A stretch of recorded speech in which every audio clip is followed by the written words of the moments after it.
Bom, pessoal, então bom dia a todos. Hoje a gente vai continuar aí na parte teórica, prática aí do curso de algoritmos e programação computacional. E a gente vai continuar na parte de operações condicionais. Então, fazendo uma recapitulação aqui bem breve, eu acho que assim, que existe de mais básico e essencial na programação, que a partir daí nos permite a desenvolver temas mais complexos. O que eu acredito que tem assim de mais básico é a parte de controle de fluxo. E quando a gente fala em controle de fluxo, a gente tem dois tipos de controle principal. Primeiro, são as operações de condição, são os condicionais. As operações condicionais é uma forma de controle de fluxo e a gente utiliza principalmente para tomar decisões, escolher um caminho em detrimento de outro, escolher uma alternativa entre uma ou mais opções, entre duas ou mais opções. Então esse é o objetivo principal aí das operações condicionais. E tem também as operações de repetição, que também são muito importantes e que a gente vai começar a ver na aula que vem. Então, na aula passada e na aula de hoje, a gente vai focar especificamente nas operações condicionais. Aí, já falando especificamente aí das operações condicionais, eu considero relevante a gente estudar 4 temas principais. 2 deles a gente já estudou na aula passada e 2 está reservado para ser apresentado hoje. Então, assim, o primeiro, o principal, essencial, são os operadores condicionais. O que é isso? É aquele if, else, basicamente é o que existe de essencial nas operações condicionais. São aquelas palavras reservadas, palavras especiais que a gente utiliza para criar nossas condições. É o if, else. Outro tema também que eu considero muito importante também são as operações de comparação, que é o igual que, maior que, diferente, menor igual. Então, essas operações de condição é que a gente utiliza para construir os nossos procedimentos aí condicionais. Então, a gente tem lá as nossas operações de condição, que é o if, else, e para a gente construir essas operações condicionais, a gente precisa de uma espécie de comparação. E para fazer essa comparação, a gente utiliza os comparadores condicionais, que é igual que, maior que. Hoje, a gente já vai aprender algo que é mais sofisticado e que às vezes a gente utiliza para resolver alguns problemas que são mais complexos, que são os operadores lógicos. Esses operadores lógicos, eles são muito úteis para a gente combinar mais de uma condição. Então, até na aula passada, a gente aprendeu a avaliar ali as operações condicionais com apenas uma condição. Então, os operadores lógicos, eles são muito úteis para a gente combinar mais de uma condição. E às vezes é necessário. Então, por exemplo, às vezes você tem que tomar uma decisão com relação ao tipo de solo e com relação à espécie que vai ser implantada. Então, são duas variáveis, né, diferentes, e claro que tem sua relação, mas são variáveis diferentes, e às vezes o nosso interesse é tomar a decisão considerando essas duas variáveis. Então, os operadores lógicos eles servem para isso. Serve para a gente combinar mais de uma condição. E também na aula de hoje, aí o quarto elemento que eu considero essencial, a gente vai aprender sobre as operações condicionais aninhadas. O que é isso? Isso é basicamente uma operação condicional dentro da outra. Então, muitas das vezes, ao invés de a gente combinar diversas condições, ou duas condições, ou três condições, utilizando os operadores lógicos, às vezes é mais simples, mais fácil de ser feito, simplesmente a gente colocando um condicional dentro do outro. Então é basicamente isso aí que seriam os condicionais alinhados. Um condicional dentro do outro. Isso a gente vai aprender na aula de hoje também. Tá, vou começar aqui a compartilhar a tela.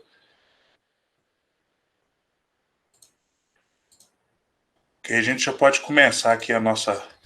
Vou fazer aqui só uma apresentação aqui no quadro aqui, né? E a gente já pode partir para a parte prática, desenvolver e resolver alguns problemas aí utilizando esses conceitos.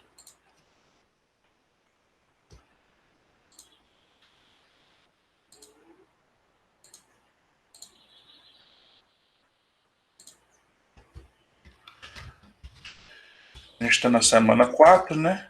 Segunda aula de operações de condição.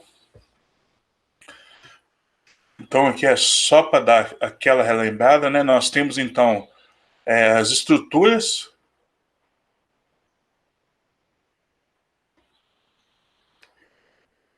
de controle de fluxo. Aí aqui nós temos aqui duas principais. A primeira delas aqui são as estruturas condicionais.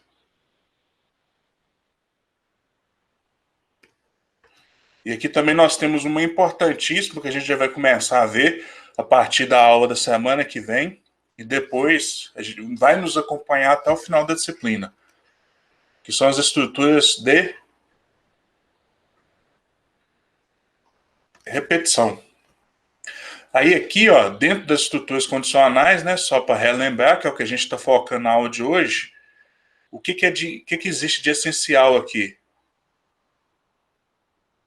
Operadores condicionais, que é o quê? Que é o if, else. Nós temos aqui os operadores de comparação, igual, diferente, maior, menor, e existem os demais também.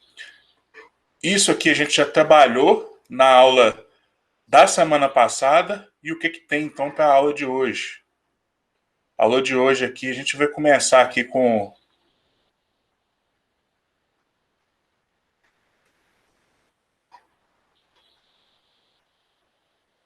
os operadores lógicos.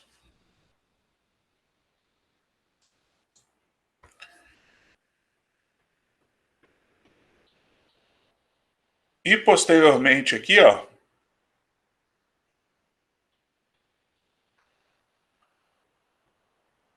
com as operações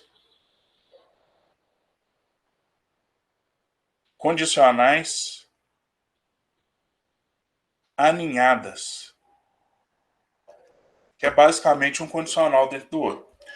Quando a gente está trabalhando com os operadores lógicos, o que a gente tem que entender é para que serve isso aqui. Isso aqui serve basicamente...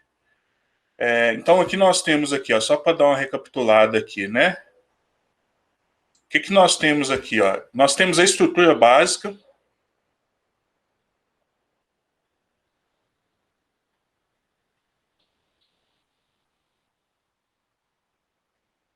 Aí essa estrutura básica aqui é composta aqui por um condicional, e esse condicional aqui, provavelmente ele tem aqui uma comparação,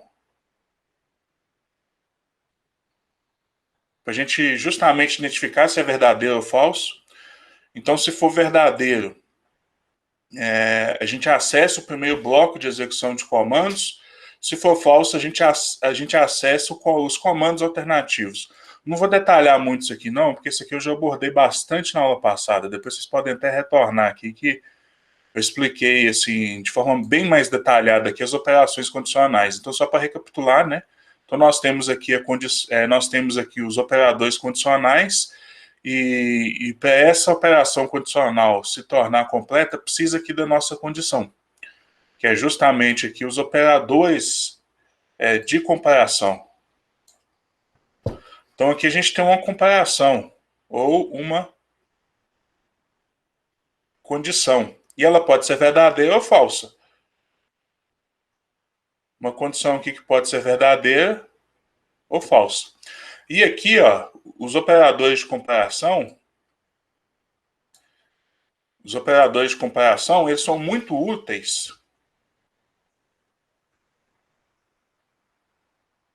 para a gente criar as condições. Certo? E para que servem os operadores lógicos, então? Serve para a gente combinar mais de uma condição.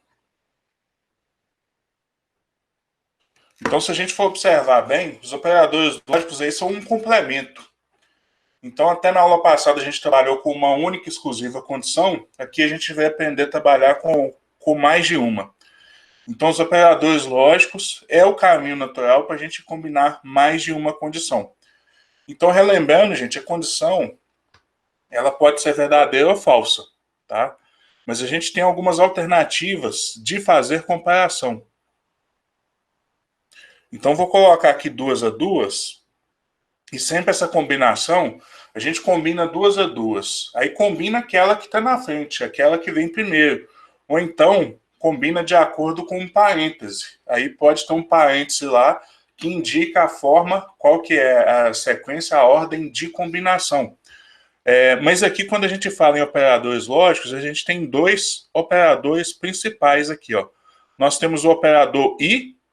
Aí aqui no Python, a gente utiliza a palavra reservada em inglês, AND. Tá? É muito comum em algumas linguagens de programação, como R, como C++, como C, esse operador lógico ele ser representado pelo E comercial.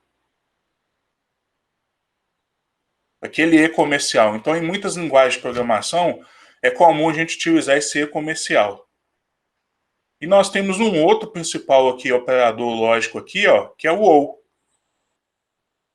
O OR. Aí aqui em inglês aqui a palavra reservada específica para o OR. E também é muito comum em algumas linguagens de programação o OR ser representado por essa barra, que seria essa barra aqui do teclado aqui, ó. Se você apertar o Shift aliado com essa barra aqui, ó, a gente tem uma barra reta, né? E em muitas linguagens de programação, como R, como C++, como Java, esse símbolo aí é que é utilizado para representar o OR. Então nós temos, aqui eu vou trazer os principais que a gente utiliza com mais frequência.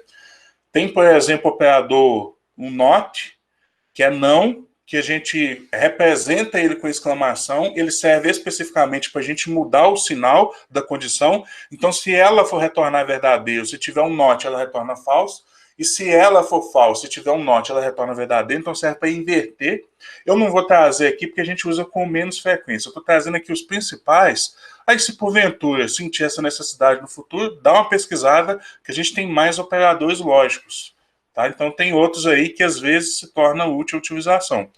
Esse not aí de vez em quando eu uso, não é tanto não, mas assim, na ampla maioria das vezes, o I e o OU vai resolver nossos problemas. Então, sempre lembre disso. As nossas comparações, as nossas condições, elas sempre são avaliadas 2 a 2. Então, imagina que eu tenho aqui, ó, um valor verdadeiro aqui, ó. Primeira condição da verdadeira. E a segunda condição da verdadeira também. Qual que vai ser o resultado disso aqui?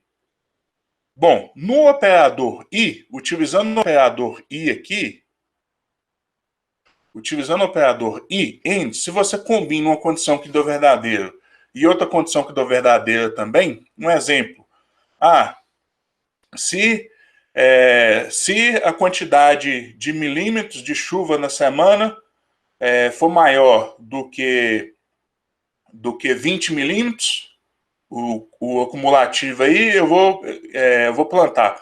Ou então você pode combinar duas, né? Se a quantidade de chuva for maior do que 20 milímetros e a mão de obra disponível que eu tenho é superior a 5 pessoas, se essas duas condições for verdadeiras, utilizando o operador I, então quer dizer que no final das contas, a minha condição, combinando essas duas comparações, vai ser verdadeira também. Então, assim, verdadeiro com verdadeiro dá verdadeiro. E eu posso ter uma segunda alternativa. Às vezes a primeira condição aqui deu verdadeira, a primeira comparação deu verdadeira, mas a segunda deu falsa. Se eu tenho uma condição que deu verdadeira e a segunda que deu falsa, então a condição resultante aqui, o resultado vai ser falso. Quer dizer que ele não vai executar os primeiros comandos. Quer dizer que ele vai executar o comando alternativo, o else. E eu posso ter também o oposto aqui, a primeira condição falsa e a segunda condição verdadeira. Aí aqui, se tiver operador I, essa condição aqui vai ser falsa também. E aqui lembrando, gente, que algumas linguagens de programação, o Python é assim, se eu tenho um operador I aqui e a primeira deu falsa, a primeira aqui já deu falsa, ele nem avalia a outra. Porque às vezes você tem que executar uma conta complexa, ele nem avalia. Mesmo se for simples ou complexa, a segunda condição aqui ele nem avalia se é verdadeiro ou falso. Porque só precisa só de uma. Então, assim, o AND, ele é bem rigoroso. Ele só vai ser verdadeiro, ou seja, ele só vai executar aqueles primeiros comandos do if se for tudo verdadeiro, se todas as condições forem verdadeiras. Se uma das condições apenas for falsa,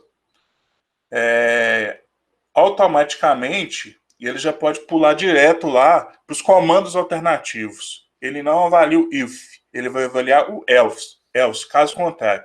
E aqui, né, obviamente, se a gente tiver uma condição falsa com uma condição falsa também, isso aqui vai retornar um verdadeiro.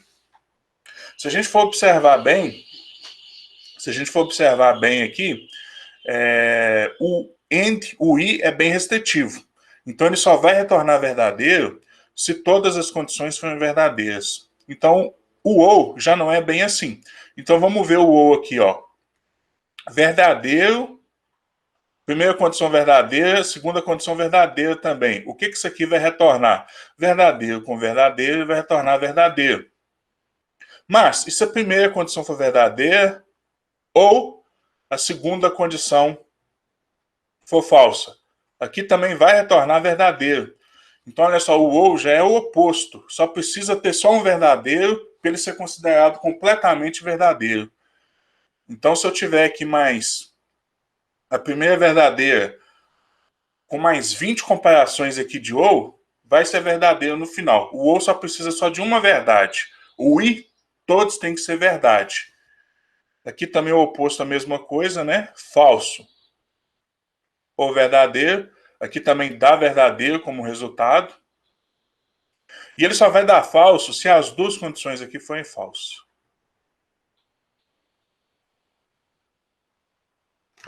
Então aqui, se as duas condições forem falsas aqui, vai dar falso no final. Então só precisa só de uma condição ser verdade para desencadear aquilo ali, para transformar aquilo ali tudo em verdadeiro no final.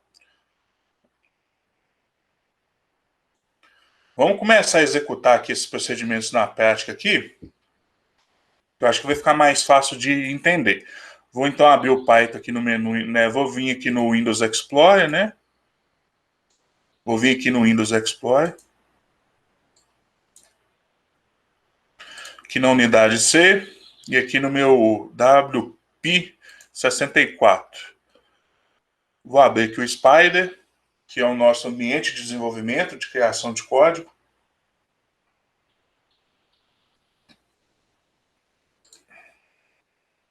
Demora um pouquinho para abrir.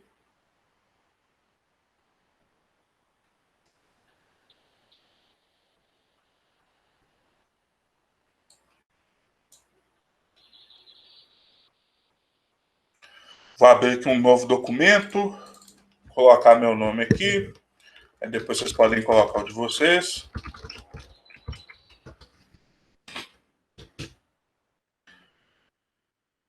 Eu vou aproveitar para salvar aqui, ó. Vou aproveitar esse nome, só mudar aqui para semana 4. E aqui é a parte 2 do condicional.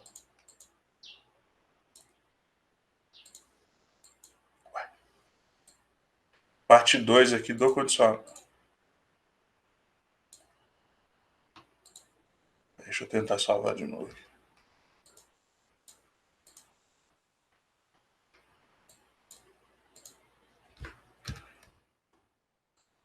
Semana 4 e parte 2 aí do condicional. Beleza?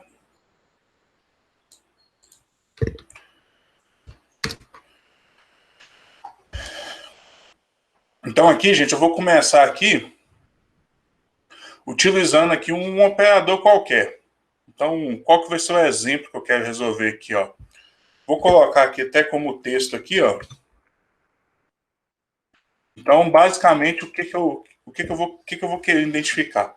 Eu tenho um exercício proposto o seguinte, é que eu quero determinar se uma área, se uma propriedade, ela é prioritária para recuperação ambiental. Ou seja, se eu tenho que dar prioridade para recuperar essa propriedade, ou recuperar uma área específica da propriedade. Então, eu tenho uma área lá muito grande, eu quero identificar lá quais seriam lá as áreas prioritárias. Então, eu posso subdividir isso aí em diversas áreas e vou identificar se é prioritário ou não. Aí eu posso ter alguns critérios para determinar se é prioritário. Aí aqui eu estou colocando alguns critérios aqui arbitrários, é claro que se for consultar a teoria, né, a teoria de recuperação de áreas degradadas, vai ter algo semelhante, vai ter algo parecido, não vai ser exatamente igual, mas algo parecido e às vezes até mais sofisticado. Aqui eu estou trazendo aqui um exemplo bem simples. Então posso considerar o seguinte, aquela área é prioritária se a área de solo exposto, então tem aqui duas condições aqui principais aqui, ó. A área de solo exposto por acima de 5% da área total. Então, se tiver essa condição aqui, eu vou considerar como prioritária. Ou, 2, se a área máxima isolada, ou seja, aquela área contígua, se tiver uma área contígua de solo exposto superior a 5 hectares.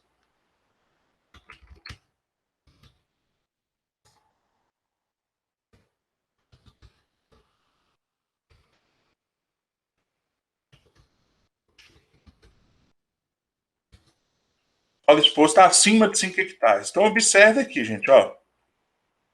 Todas as duas estão falando de área, tudo bem, mas o conceito aqui é completamente diferente um do outro. Então, apesar dos dois estar trabalhando aqui com solo exposto, um está trabalhando aqui com percentual da área total, ou seja, se acima de 5% da área total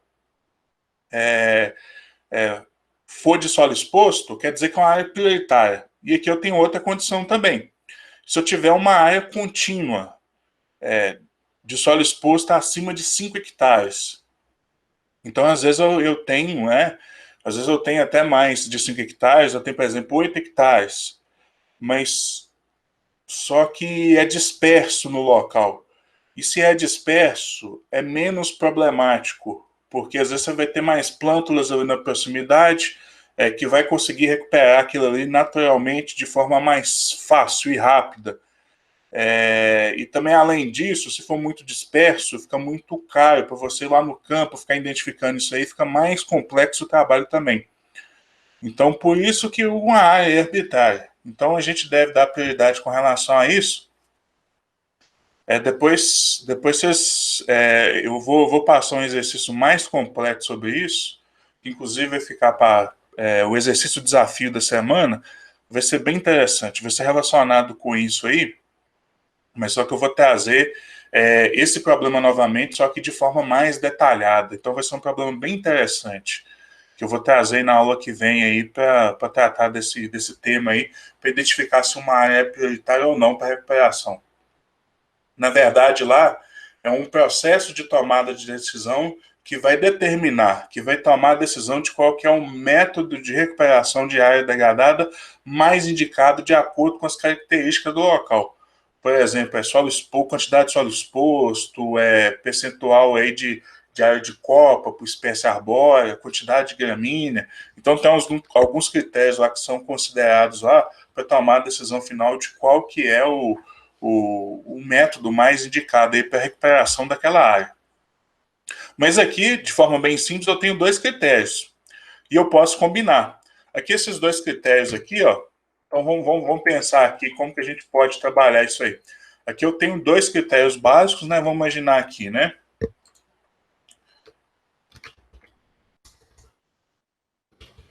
Então, aqui eu tenho um solo exposto. A porcentagem do solo exposto, vamos colocar aqui 10. E o solo exposto aqui em porcentagem, né?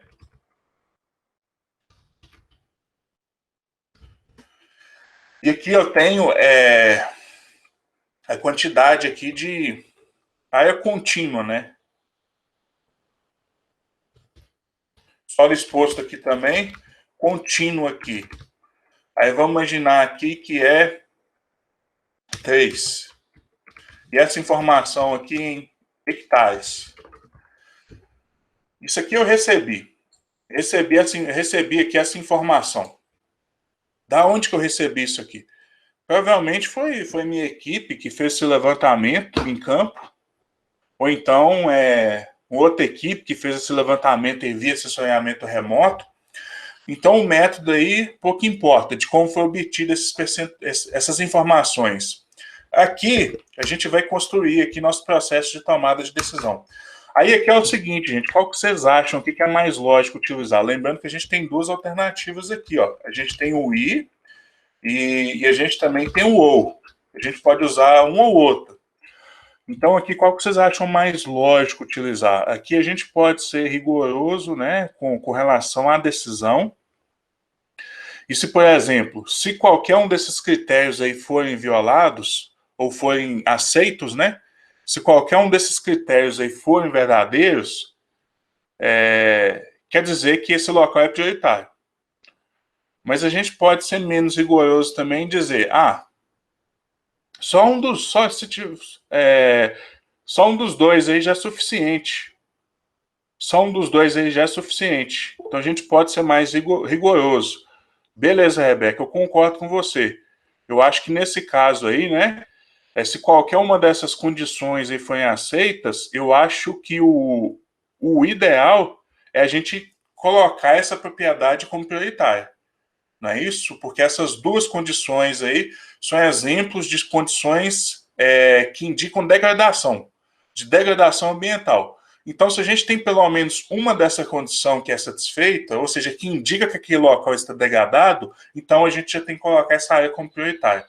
Então, realmente, eu acho que a melhor condição que a gente deve adotar aqui é o ou. Então, como que a gente combina aqui essas condições aqui, então? Nosso bom e velho if, né? O nosso operador condicional. Então, é sempre assim, o nosso operador condicional, aí tem lá a condição, e para executar essa condição, a gente utiliza os operadores de comparação, que é igual ou maior que. Então, olha só aqui. Então, a gente vamos criar aqui, ó. Se o solo exposto, porcentagem ou percentual, que é acima, né? Então, é maior. Maior do que 5%, e aqui a gente pode combinar aqui com o ou solo contínuo. Então, lembrando, gente, aqui só para deixar bem claro, aqui a gente está tratando de solo exposto, mas as condições são completamente diferentes. Uma trata de percentual da área total e o outro trata de área contínua de solo exposto. Então, aqui ou, e aqui baseando aqui, né, e agora aqui em hectare. Gente, e pode estar em percentual, pode estar em hectare, porque o que vai direcionar isso aí vai ser a unidade que está a minha variável.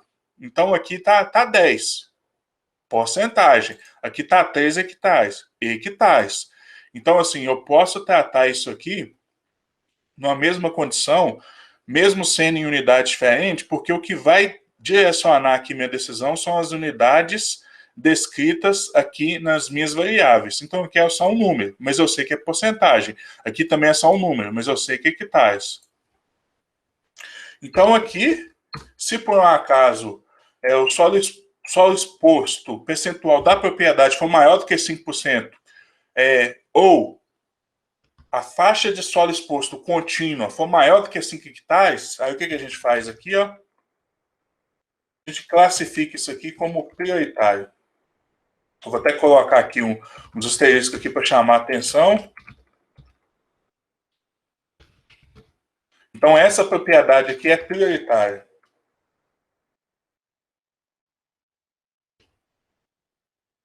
Caso contrário, né, se essa condição aqui não for atendida, essa propriedade aqui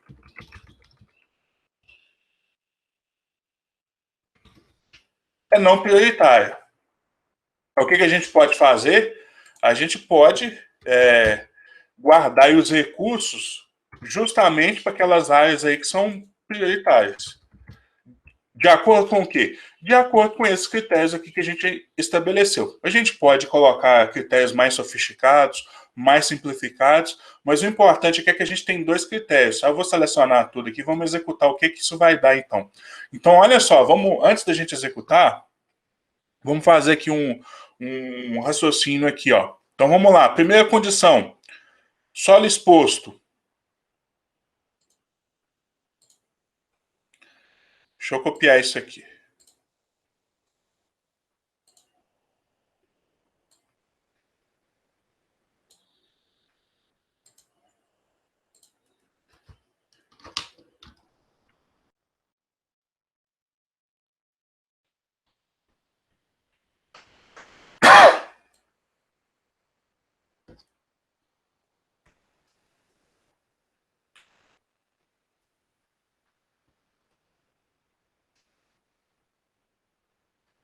Então vamos lá, nosso primeiro exemplo lá, né? Quanto que eu coloquei aqui? 10, né? Percentual, 10%. E aqui, a faixa de solo exposto contínua, igual a 3, né? 3 hectares.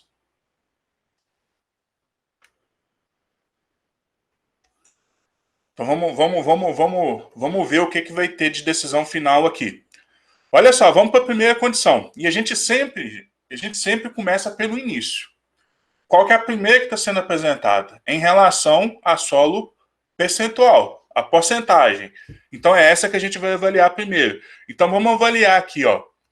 Quanto que vale meu solo porcentagem? Vale 10. 10 é maior do que 5, gente? Sim. Então isso aqui é verdadeiro. Vamos para o segundo aqui, ó. Meu solo exposto aqui vale quanto? Isso aqui, por exemplo, vale 3, ó. Solo contínuo, né? Só a faixa de solo exposto contínuo vale 3.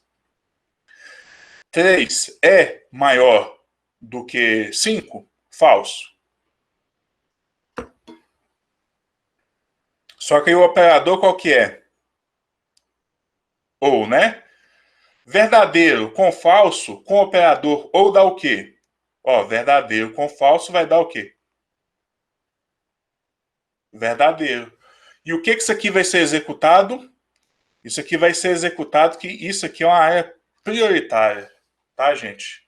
Então, olha só precisou de apenas uma das condições ser verdadeira para, no final das contas, isso aí, toda essa condição, essa combinação de condições serem transformadas em verdadeira. Isso aí ficou claro, gente? Então, a gente vai combinando assim, duas a duas. Ah, mas se tivesse três? Você combinava as duas primeiras, aí o resultado dela vai dar verdadeiro ou falso, aí você combina com a terceira. É sempre assim, aí se tiver quatro, você combina as duas primeiras, vai dar verdadeiro ou falso, aí combina com a terceira, vai dar verdadeiro ou falso, aí você combina com a quarta. É sempre assim. A não ser que tenha um parênteses. Aí vamos supor que tem assim, uma comparação. Ó, no Python, Segato, no Python eu não tenho certeza aqui se ele aceita. O Segato perguntou se ele aceita aqui esse sinal aqui, né? Porque na maioria das linguagens de programação utiliza-se esse sinal. Nós vamos descobrir agora, mas eu acho que não. Não aceito. Não, peraí. É. Ah, aceitou. Ele aceita esse sinal aqui também, tá, gente? Então aceita o E comercial. Ô, Gustavo. Oi.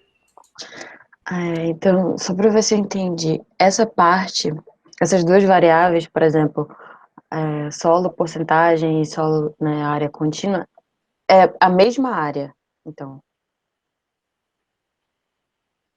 Não, Ou é não? na mesma propriedade. Vamos supor Ah, um tá. exemplo aqui, ó. Um exemplo aqui dessa propriedade aqui, ó. A área total dela, por exemplo, aqui é 100 hectares. Aí ela tem 10%. Ela tem 10% aí de solo exposto. Ela tem 10% aí de solo exposto.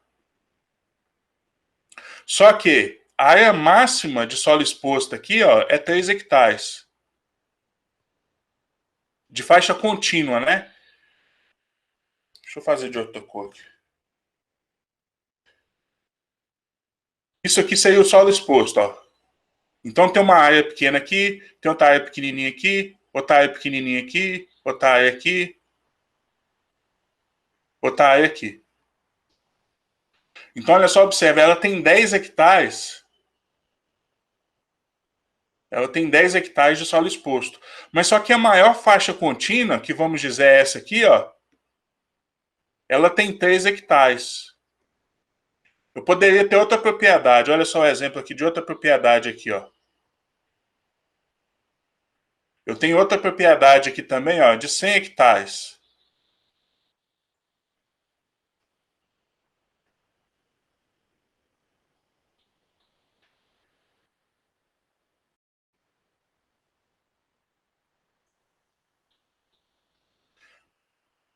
E ela também tem 10 hectares aqui, ó. É 10%, né? 10% de solo exposto. Só que aqui é essa faixa contínua. Então aqui eu tenho 10 hectares, né? Ou então 10%, aqui 10 hectares. Ou então 10%. Só que aqui, ó, aqui é 10 hectares contínuos. Então, assim, do ponto de vista de recuperação ambiental, essa área contínua é muito mais crítica do que essa área fragmentada aqui de solo exposto. Ficou mais claro um pouco, Rebeca? Então, assim, todas as duas tratam de solo exposto, mas só que um trata do percentual em relação à área total de uma propriedade, por exemplo, e o outro trata de uma faixa contínua. Então, assim, via de regra, quanto maior o solo exposto da propriedade, pior é, né? Porque não tem aquela proteção natural ali, então está mais susceptível à erosão. Então, quanto maior a quantidade de solo exposto, pior é. E, além disso, se for uma faixa contínua, é pior ainda. Então, aqui nós temos aqui dois critérios que eles têm relação, mas eles são diferentes. Tá? Eles têm relação, mas são diferentes. E se a gente tivesse um outro exemplo assim, ó, deixa eu copiar isso aqui.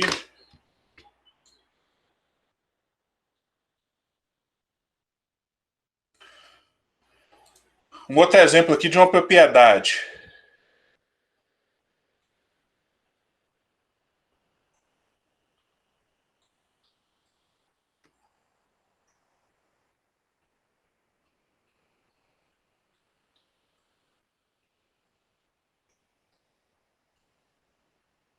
Então aqui o percentual de solo exposto 5%. E aqui é área contígua também, 3 hectares. O máximo de área contínua. A área máxima contínua lá nessa propriedade é 3 hectares. Vamos fazer a mesma comparação. Aqui vale 5%. 5% é maior do que 5? Não, é falso, né? Na verdade é igual. Então 5 não é maior do que 5. 5 é igual a 5. Então isso aqui é falso. A primeira condição é falsa. A segunda, eu tenho que isso aqui é 3 hectares. 3 é maior do que 5? É falso também. E aqui eu tenho um ou. Falso com falso vai dar. Opa! Falso com falso vai dar falso no final. Então, essa área aqui, ó, então ele não vai executar esses primeiros comandos. Não vai executar isso aqui, vai executar isso aqui, ó. Então ele vai indicar lá que essa área não é prioritária.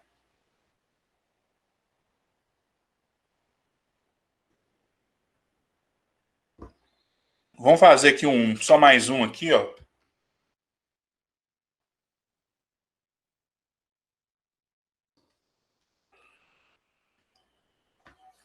Vamos imaginar aqui que o solo, percentual aí de solo exposto em relação à propriedade,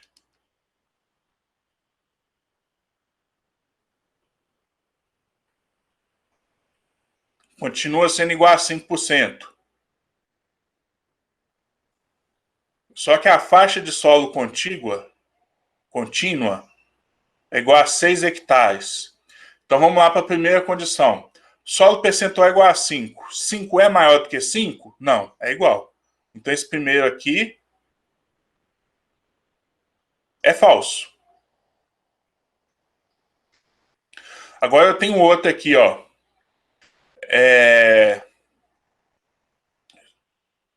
Solo contínuo exposto, 6 hectares. Então isso aqui é igual a 6. 6 é maior do que 5? Verdadeiro. Verdadeiro com verdadeiro, o que isso aqui vai dar no final? Quer dizer, falso com verdadeiro, utilizando o operador ou, vai dar verdadeiro no final.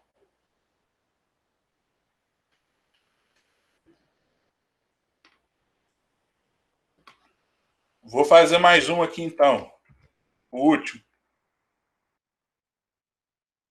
Porque contempla todas as alternativas possíveis aí, né? Vamos imaginar aqui que o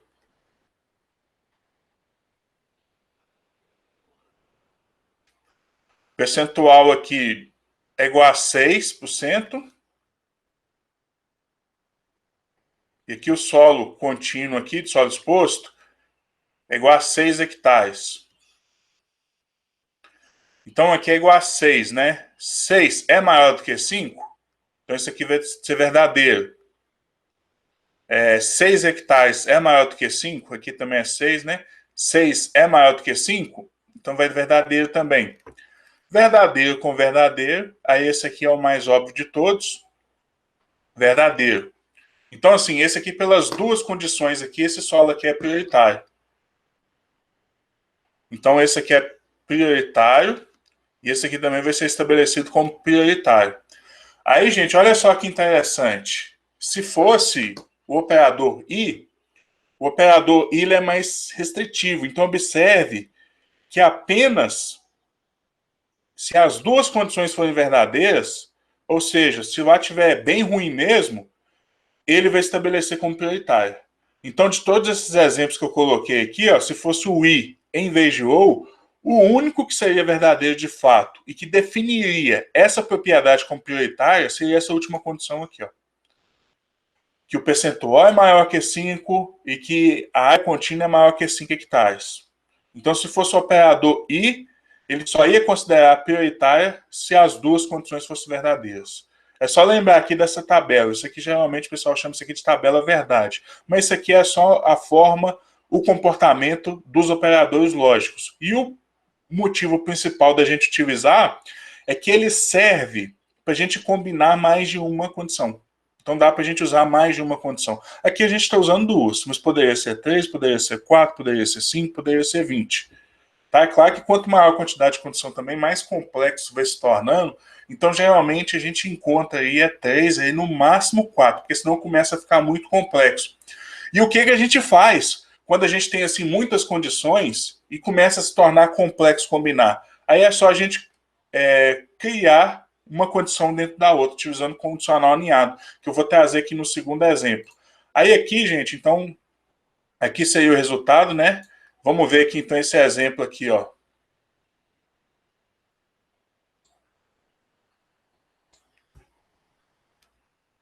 Prioritária, né? Como a gente imaginava. 5 com 3. Gustavo, só um ponto. Eu acho que não funcionou não de cima ali, viu? Quando você usou outro símbolo. Ele deu não prioritário, tá vendo? Ah, não. Ali em cima deu não prioritário. É porque eu coloquei o I. Ah, tá. É porque eu testei o I também, tá, Segato? Eu testei o ou primeiro aqui e testei o I. Gente, mas só que eu recomendo... Qual que eu recomendo usar? Utiliza a palavra. Eu acho isso fantástico no Python, porque é muito mais fácil de entender. Você bate o olho assim, ó, você já sabe o que é. Quando tem um símbolo assim, você pode ficar meio perdido. Então, assim, no Python, eu prefiro usar, sem sombra de dúvida, o nome. O nome do operador lógico, e não o símbolo. Então, aqui, né, qual que é o outro? 5 com 3. Aqui, de acordo com o nosso teste, aqui dá o não prioritário, né? Opa.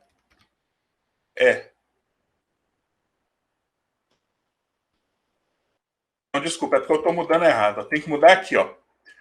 5 mudando aqui, né? Aqui não muda, porque esse aqui é meu critério, ó. Vamos ver o que vai dar aqui agora. Não prioritário. O outro exemplo aqui, ó. 5 com 6. 5 com 6. O que o nosso resultado aqui deu como prioritário? Prioritário. E o último aqui, ó, 6 com 6. O que o nosso resultado deu? Prioritário. Prioritário. Então, certinho, funcionando bem aí.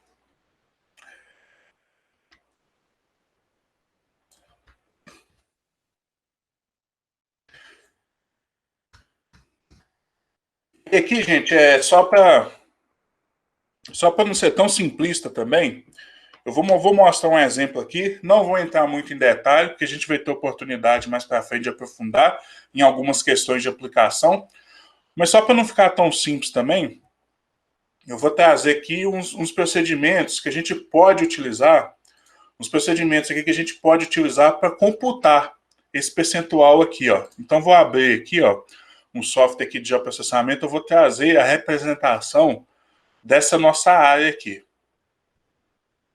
Vou trazer o uso e ocupação da terra. Então, o uso e ocupação da terra, o que vai ter lá? Vai ter a área destinada lá para pastagem, aí vai ter uma área que vai ser floresta, aí pode ser que tenha uma área lá que é agricultura, aí tem uma área que foi classificada como solo exposto. Aí tá solo exposto por quê? Não sei, pode ter acontecido algum problema. Eu vou deixar essa base de dados disponíveis lá para vocês, para a gente executar. Então, aqui, ó, isso aqui não precisa ser feito, tá? Mas aqui eu tenho esses dados aqui, ó, de uso da terra. Vou só mudar a cor aqui. Essa parte aqui não precisa se preocupar, não. Estou trazendo aqui só mais de curiosidade mesmo. Então, aqui o 1 é floresta. O 2 aqui é pastagem. E o 3 aqui é solo exposto. O exemplo dessa propriedade aqui, ó. 1, floresta. 2, pastagem. E o 3 aqui é solo exposto. Aí como que eu faço para contabilizar isso aqui? Isso aqui eu vou precisar de contabilizar 2 critérios básicos, né? Percentual de solo exposto. E aqui é área contínua acima de 5 hectares. Então aqui eu tenho que computar o percentual aqui dessa área vermelha, né? Como que eu computo? Da onde que vem essa base de dados? A sua equipe lá de geoprocessamento enviou para vocês, ou então você foi no campo e mensurou isso aí, utilizando equipamento de campo, como um GNSS, uma estação total, um teodolito. Ou então o proprietário te passou essa informação, mas aqui você tem o uso e ocupação. Isso aqui veio do CAR, por exemplo, alguma coisa nesse sentido. Uso e ocupação da terra, pastagem, floresta e solo exposto. Solo exposto aqui eu tenho 2 fragmentos aqui, né? Eu tenho o maior e tenho o menor. Então, a primeira coisa que eu tenho que fazer é computar aí o percentual de solo exposto. Eu tenho que saber se é acima de 100%, de 5% ou não. Então, para isso, eu vou ter que computar essa área total aqui da propriedade e comparar com essa área combinada aqui, ó. E depois, para me computar o outro critério, eu vou ter que computar a área desses 2 contínuos aqui, ó, vou ter que computar a área desse e a área desse. E identificar se se a máxima área de solo exposto é maior do que 5 hectares. Ou seja, se eu tenho alguma área de solo exposto maior do que 5 hectares. Se a máxima área for maior que 5, quer dizer que é verdadeiro. Se a área máxima for menor que 5, quer dizer que é falso. Então, assim, eu posso ter diversas áreas. Eu preciso me preocupar só com a área máxima aí, né? Então, beleza. Como que a gente pode executar isso aqui, ó? Aí aqui a primeira coisa que eu vou fazer, ó, aí isso aqui já é algo mais aplicado, não vou entrar muito em detalhe, mas já vou deixar pronto aqui para vocês verem que é muito simples, às vezes a gente executar alguns procedimentos. Eu vou deixar aqui o caminho completo aqui, ó. Por exemplo, esse aqui é o uso da terra. Aí aonde que está essa informação? Está aqui, por exemplo, ó. Está lá na nossa pasta de trabalho, está aqui, ó, uso da terra. Então vou vir aqui, ó. Cliquei aqui no Windows Explorer, na parte superior, dei um Ctrl+C aqui. Vou colocar um igual, vou abrir aspas. Vou abrir aspas, aí coloquei o caminho completo. Aí eu tenho o nome aqui, é usodaterra.tif. É um tipo de feição espacial. Uso terra tif. Eu posso digitar, então posso vir aqui, ó, para não ter erro, ó. Posso vir aqui em renomear. Aí eu posso copiar tudo também. Funciona, tá? Eu posso escolher. Mas o caminho completo tá aí. Aí aqui para ler arquivo, a gente pode colocar um Rzinho na frente aqui, ó, de leitura, de read. Tipo de codificação aqui desse texto aqui. Se fosse no R, a gente ia ter que inverter essas barras. Se fosse no R, a gente ia ter que inverter essas barras aqui de caminho, ou então colocar barras duplas, tá? No Python não precisa. No Python é só colocar o caminho completo do arquivo e colocar esse Rzinho na frente aqui, que ele já vai ler de forma correta esse caminho aqui. Aí tem uma biblioteca aqui, ó, que eu vou colocar aqui, que é a biblioteca GEDAL. Essa biblioteca GEDAL ela serve para importar arquivos espaciais. Então vamos importar essa biblioteca aqui, ó, de OGEL, que é a biblioteca. Eu quero importar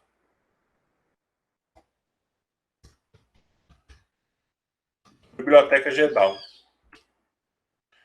Então tem que estar usando aí o InPython, que já vem com essa biblioteca instalada, tá? Biblioteca muito interessante para a gente importar esses arquivos.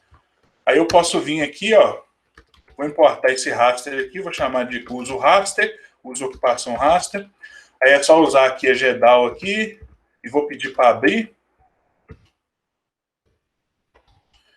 O que eu vou pedir para abrir? Esse arquivo aqui, ó, uso terra. Então, Gustavo, oi, diga. esse GEDAL, ele é uma biblioteca dentro de outra biblioteca? Porque, na verdade, assim, É uma OSGEL. função.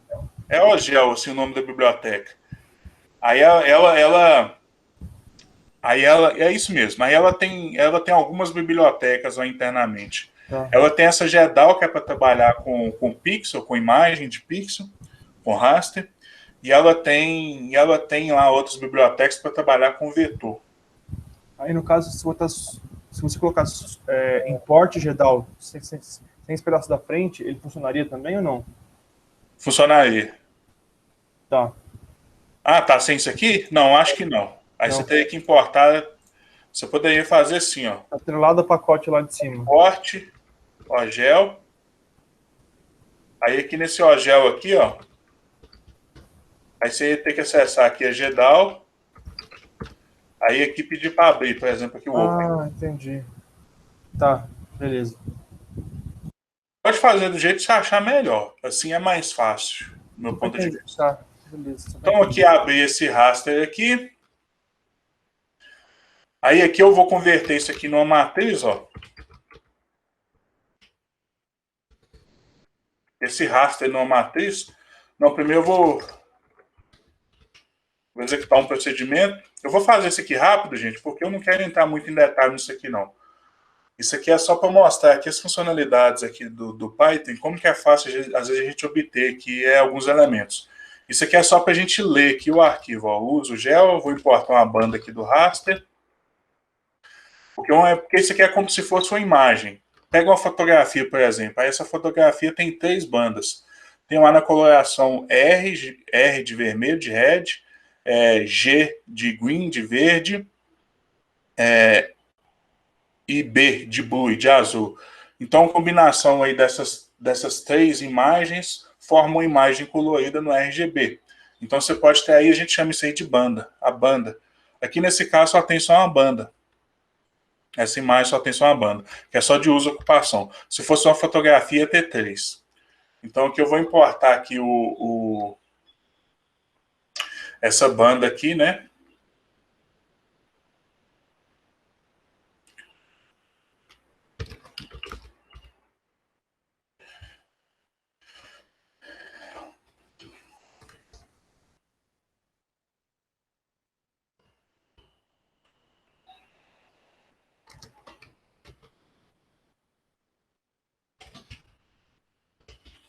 A banda número 1. Então está importada a banda número 1. Agora sim eu vou converter isso aqui numa matriz.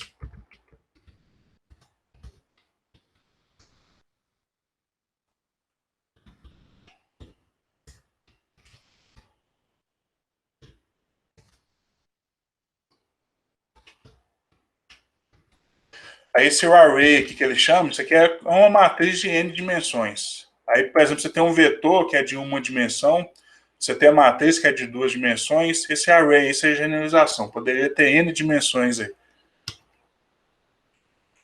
Então agora aqui está na minha matriz aqui, ó. Vou só abrir aqui só de curiosidade, ó. Uso matriz.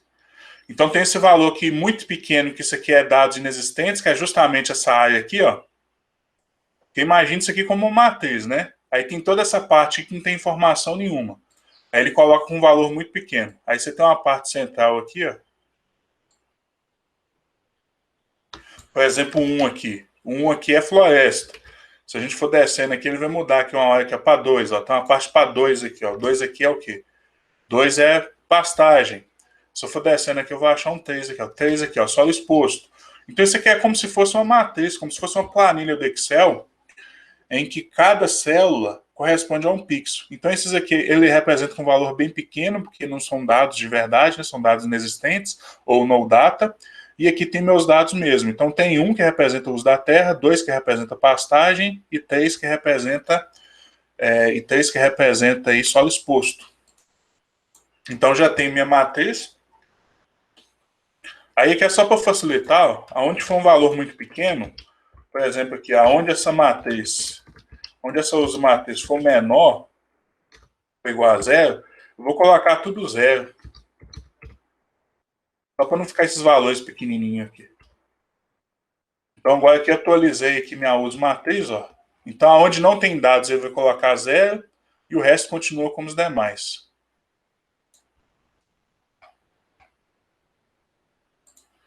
Como se fosse uma matriz mesmo, né?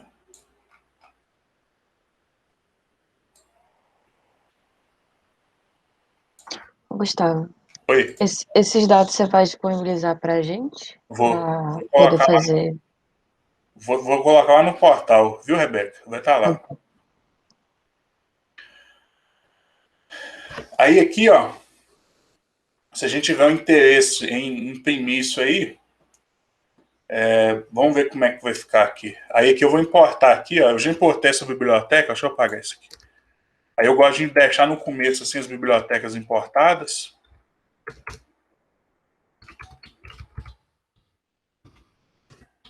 Eu gosto de deixar no começo aqui. Eu vou importar uma aqui que é para criar imagem, para a gente plotar uma imagem aqui.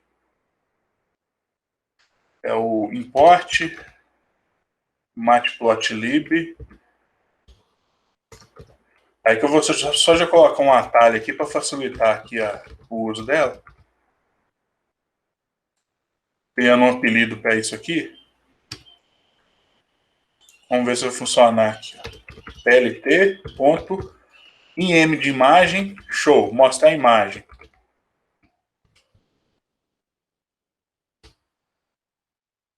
E aqui, né, aí ele fala que renderiza os plots aqui nesse painel, ó.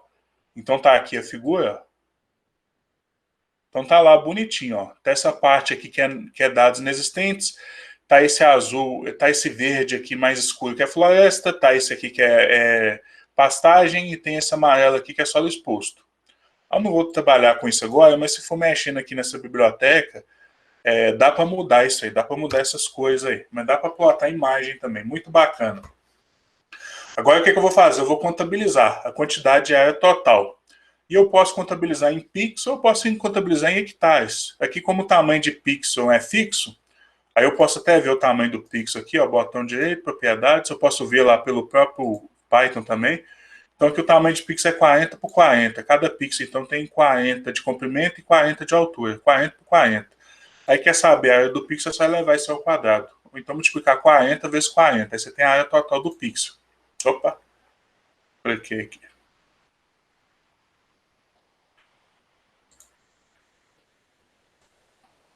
Aí como que a gente computa esse percentual? A gente pode usar essa função aqui, ó.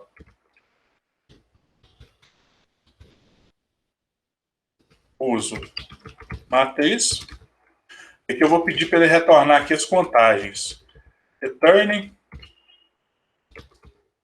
counts.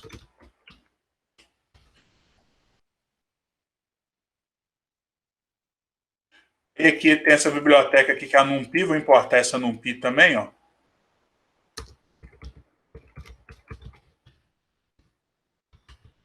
Dando um apelido para ela, importar NumPy como NP, é a biblioteca numérica que a gente executa diversas operações numéricas. Uma delas é a contagem de pixel. Aí que ele contou, ó, valor 0, que é o dados inexistentes, né, que é essa borda aqui, ó, valor 0, 5.009 pixels, com valor 1, que é floresta, 1.665, com valor 2, que é pastagem, 1.084, com valor 3, que é solo exposto, 354 pixels. Então, aí aqui, gente, eu vou isolar, eu vou dar nomes aqui, ó, ele retorna aqui dois vetores, né, uma com código e outra aqui com a contagem. Então, eu vou chamar isso aqui de V de valores uso, e vou chamar o segundo aqui, ó, de contagem uso. Agora, sim, eu criei os objetos, né?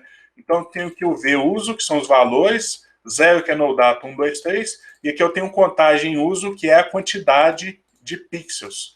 Agora, sim, então aqui esse 0 aqui eu vou eliminar. O que eu posso fazer aqui agora para eliminar essa primeira linha? Aqui eu tenho 1, 2, 3, 4. Tenho 4 linhas. Vou eliminar aquela primeira linha. É só eu renomear esse uso. Conte-uso, né? Vou renomear esse conte-uso aqui, ó. E vou pegar conte-uso só do primeiro elemento até o resto. Então aqui observe que aqui eu tenho o 0. Se eu colocar o 1 aqui, ó, do 1 em diante. Aí ele já eliminou aqui esse primeiro. Agora sim, agora eu só tenho só aquilo que é da minha propriedade. A borda eu não tenho. Porque essa borda aqui eu não sei o que é outra propriedade, então não faz parte da minha propriedade. Então eu eliminei esses aqui que são zeros aqui, ó. Agora aqui eu tenho floresta, pastagem e solo exposto. Como que eu faço para computar aqui o percentual aqui agora, ó? O percentual, gente, é só eu pegar cada um desses elementos aqui, ó. Eu tenho conte-uso. É cada um dos meus elementos aqui, ó. E dividir pelo total. Eu venho aqui e divido pela soma. Conte, uso, soma. No inglês aqui, sum. Aqui é a soma, né, de todos os elementos. A 8.000, se eu somar esses... Se eu somar... Opa, deixa eu executar aqui. Se eu somar aqui esses três elementos aqui, vai dar 8.112. E se eu dividir cada um desses elementos, eu tenho aqui o percentual. Vou só multiplicar por 100 para converter em porcentagem. Então, aqui, se eu estiver multiplicando aqui por 100, aqui, ó, convertir em porcentagem. Então, ó, 53% aqui floresta, 34% pastagem e 11% solo exposto. Então, aqui, teoricamente, gente, eu já nem precisaria computar o outro, porque já deu 5%. Então, essa área é prioritária. Vocês perceberam isso? Essa área já é prioritária. Aqui eu vou só computar aqui. Então, eu vou chamar isso aqui de porcentagem do uso. E aqui eu vou filtrar só o que é de solo aqui, ó. Porc, solo. Seria qual elemento aqui, né? Aqui tem dessa porcentagem aqui. Tem o primeiro, segundo, terceiro. Aí aqui no Python a gente começa a contar do 0, então 0, 1, 2. Então seria o porc usa aqui 2. filtrando aqui só o segundo elemento. Aí, gente, aqui eu estou só trazendo aqui de curiosidade, mas a gente vai aprender a trabalhar com tudo isso aqui em mais detalhes, tá? Se não tiver entendido, não precisa preocupar, não. Estou trazendo assim mais de curiosidade. Estou trazendo assim coisas assim que não é tão complexo de ser entendido, mas a gente vai entrar em mais detalhes aqui no devido momento, quando a gente entrar nas estruturas de dados. Mas aqui eu filtrei aqui o percentual de solo aqui, ó. Então esse primeiro aqui já está contabilizado, ó.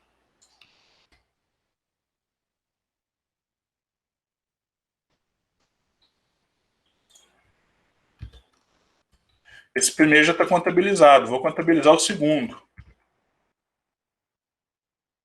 O segundo aqui agora, aqui, vamos lá. Como que a gente contabiliza esse segundo? Então a gente vai ter que focar, basicamente, só naquilo que é solo exposto. Então a gente pode fazer assim, ó, um condicional assim, ó, solo, a matriz referente só ao solo exposto. Então eu pego, por exemplo, aqui o uso matriz e observo o que é igual a 3, porque é a codificação do meu solo exposto, 3 aqui. Igual a 3. Só conferindo aqui, né? Aí ele vai me retornar falso, falso, falso, que não foi igual a 3, ou seja, que não é solo exposto, e verdadeiro que for solo exposto. Vamos dar uma olhada aqui nesse solo matriz, ó. Ó, tudo falso que não é solo exposto. Se for solo exposto, ele vai me retornar um verdadeiro, que está mais para baixo aqui, né? Gustavo, ali Oi? você coloca o subbanco de dados, ponto, e a Aqui, ó, função... verdadeiro, ó, true.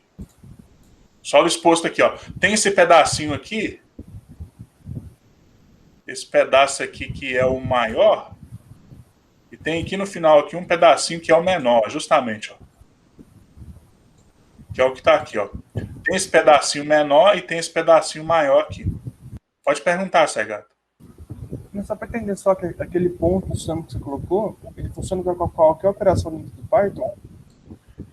Ele, Na onde? conte uso ponto sum. Aí. Na linha 39. Ali, é o somatório.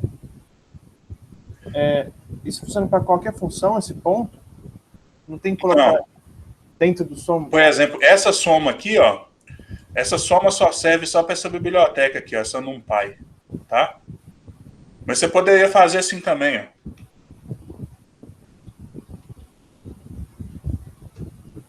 Dá certo também, tá vendo? É tipo o pipe lá Isso. Tá. Mas você pode colocar o sum aqui que ele vai somar aqui esse final. Então aqui eu obtive aqui só uso e ocupação. Só uso e ocupação. Aí agora que eu vou usar uma biblioteca bem interessante, que ela vai computar, ela vai identificar os isolados. Cada um dos isolados. Ah, aqui se eu quiser plotar aqui também, ó. Vamos. Solo matriz, ó. Só o solo, né? Só o solo sendo representado aí.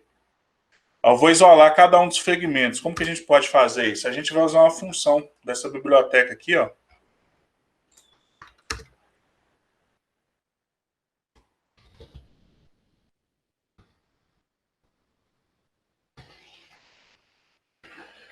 Processamento de imagem, eu vou pedir para ela importar esse label aqui, ó. Apertei F1, importou. Aí se eu usar, por exemplo, esse label assim, ó. Label solo matriz. Ela me retorna aqui dois elementos aqui, né? Ela me retorna, por exemplo, ela me retorna o rótulo já identificado e ela retorna quantos elementos eu tenho. Aqui eu tenho dois elementos, né?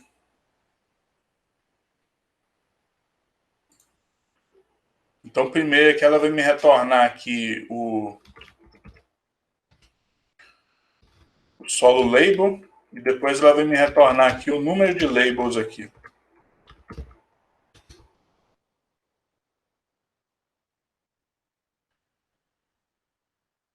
Vou colocar aqui, vou plotar aqui agora aqui, ó. solo label.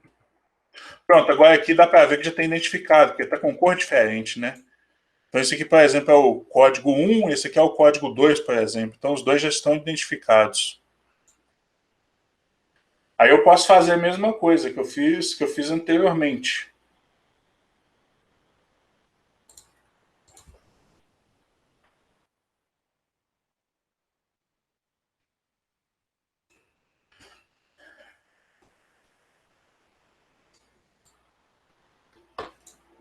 Posso até copiar aqui, né? Só que em vez agora aqui do solo matriz, eu vou focar no uso matriz, eu vou focar só no solo. Esse aqui seria o conte solo.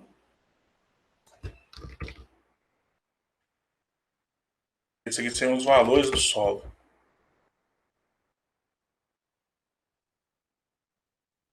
Então tá aqui. Esse aqui é o que é o valor ao redor, né? Que não me interessa. Esse aqui é a quantidade de pixels do primeiro elemento, que é esse maior, e a quantidade de pixels do segundo elemento, que é esse menor aqui. Eu vou fazer a mesma coisa aqui também, né? Para eliminar ali aquele primeiro. Eu quero só do primeiro elemento em diante.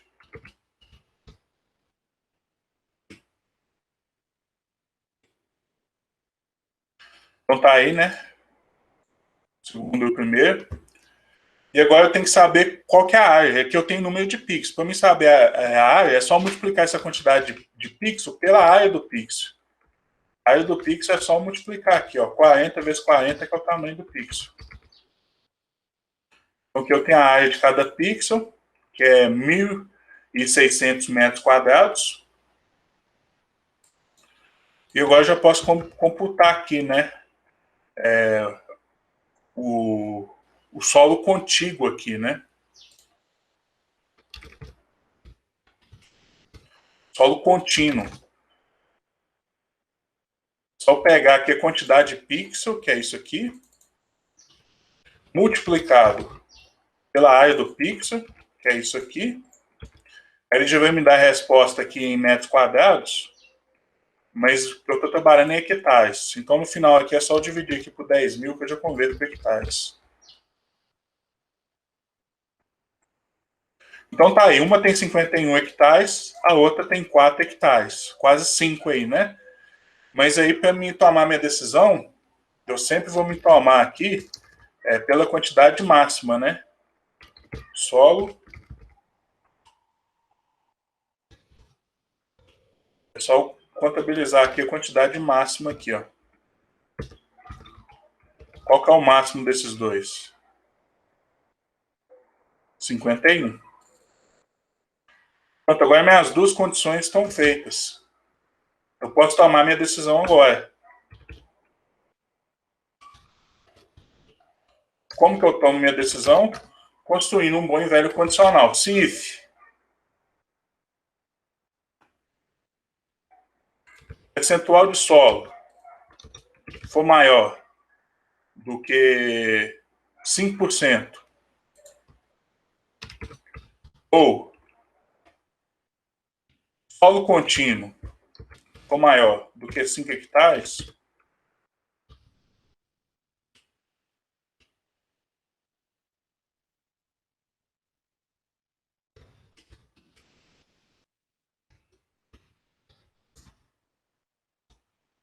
prioritário. Caso contrário,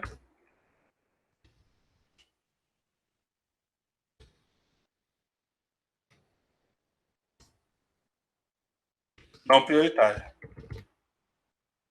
Então, vamos ver qual foi a decisão aqui.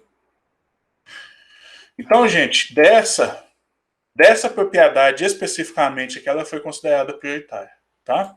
Então, eu trouxe esse exemplo aqui só para ser mais, assim, poupável também. Não se preocupe com os detalhes, que boa parte do que está aqui a gente vai ter oportunidade de ver em mais detalhes. Eu só trouxe só para deixar assim, as coisas assim, mais concretas e com aplicação assim, mais próxima da realidade. Então, assim, com poucas linhas de comando, né? Eu obtive aqui o percentual de área total e com poucas linhas de comando aqui também, eu obtive aqui a área contínua. Então, no final das contas aqui, eu obtive aqui o resultado final. Beleza, gente? Vamos para o nosso próximo exemplo aqui, então. Então, aqui eu trouxe esse exemplo aqui para mostrar aqui o funcionamento aqui, né, dos operadores lógicos. Depois façam o teste, também vou passar um exemplo também de desafio que vai ser muito interessante. Um exemplo que foi utilizado num trabalho de pesquisa de mestrado, foi utilizado como base de um programa de uma grande empresa do setor florestal, e também foi publicada em revistas muito boas. Aí eu vou trazer qual que é a lógica do princípio de funcionamento. Aí no exercício do desafio, fiquem de olho, tentem resolver, porque é um exemplo muito interessante. Vou colocar no desafio da semana. Aí na semana que vem eu vou corrigir os dois, né? Da semana passada, porque foi feriado e não deu pra gente fazer, e vou corrigir o dessa semana. Então vai ter 2 exercícios para serem feitos. Então aqui, gente, o condicional aninhado. Como que vai funcionar aqui então, ó? Então imagine aqui que eu tenho uma condição aqui, por exemplo, ó, if condição. Ao invés de eu colocar um operador lógico para combinar, eu posso fazer assim, ó. Então tem essa condição aqui. Aí dentro dessa condição, eu tenho outro if. Eu tenho essa condição J aqui, ó. Aqui eu tenho a condição I, aqui eu tenho a condição J. Aí se essa condição for verdadeira, ele vai executar aqui uma sequência de comandos. Se for falso, aí ele vai executar o caso contrário, que é uma sequência de comandos também. Aí aqui eu vou encerrar aqui esse condicional com outro caso contrário aqui, ó. Else. E se for falso, se essa condição aqui for falso, aí já vai executar aqui uma série de comandos. Aí aqui, só para ficar mais claro, olha só que interessante, ó. Esse condicional que eu inicio aqui, ó, ele fecha aqui, ó. Fecha com isso. E esse outro condicional que inicia aqui, ó,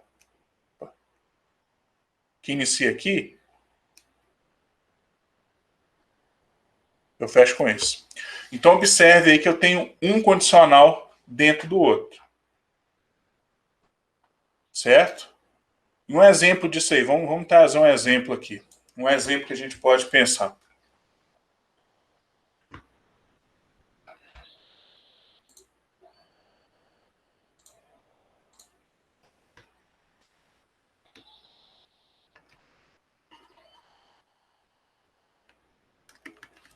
Operações aqui, condicionais, aninhadas. Então, o exemplo que eu vou trazer aqui é o seguinte. Imagina que eu tenho lá um procedimento lá que ele quantifica o nível de infestação de determinada praga ou doença. Aí, de acordo com esse nível de infestação, por exemplo, assim, se for 1%, eu não faço nada, eu deixo quieto. Se for maior que 2%, eu fico mais atento. Começa a intensificar a quantidade de amostragem. Se eu fazer amostragem semanalmente, eu começo a fazer de 4 em 4 dias, por exemplo. E se por um acaso o nível for maior do que 4, aí eu tenho que tomar uma medida de ação para tentar controlar essa praga. Então aqui eu tenho algumas condições aqui, ó. Por exemplo, que eu tenho informação de nível.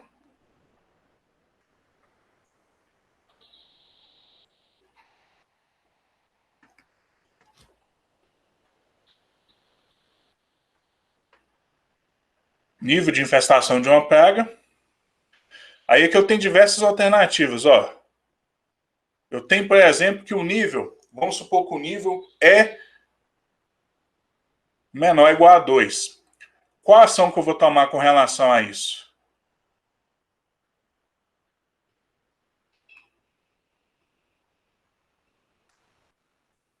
Não fazer nada. Continuar lá com o meu programa normal lá de controle de pragas. Se a amostragem é semanal, eu continuo semanal. Então não muda nada. Na verdade, aqui eu vou até mudar isso aqui. Acho que o certo seria...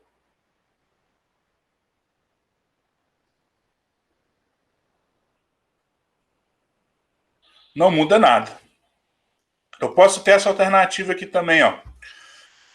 Vamos supor que essa alternativa aqui, ela está ela pode ser menor do que 2,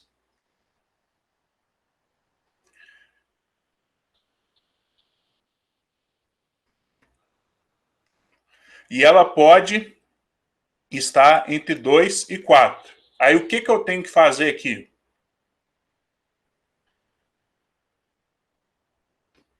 Aí aqui, ó, eu vou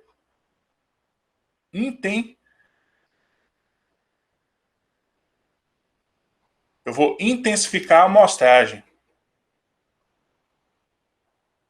que seria isso? Eu ir com mais frequência ao campo para acompanhar com menor intervalo de tempo a evolução dessa praga. Então, se o meu programa dizia que eu tinha que toda semana fazer a amostragem, se eu percebo que ela está entre 2% e 4%, aí eu vou mudar, por exemplo, ao invés de eu ir de 7 em 7 dias, eu vou ir de 4 em 4 dias.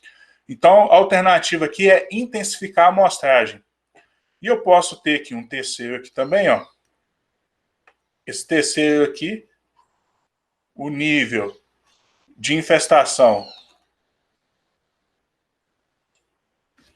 O nível de infestação aqui vai estar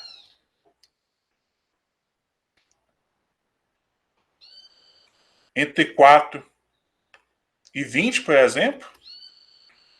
Aí, se tiver isso aí, eu vou ter uma ação. Que ação que é essa? Tentar controlar a praga. E eu tenho aqui uma quarta alternativa,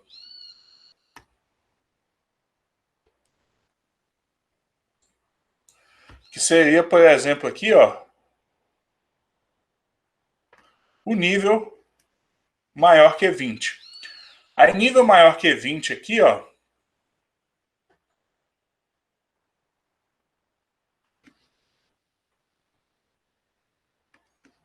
nível maior que 20,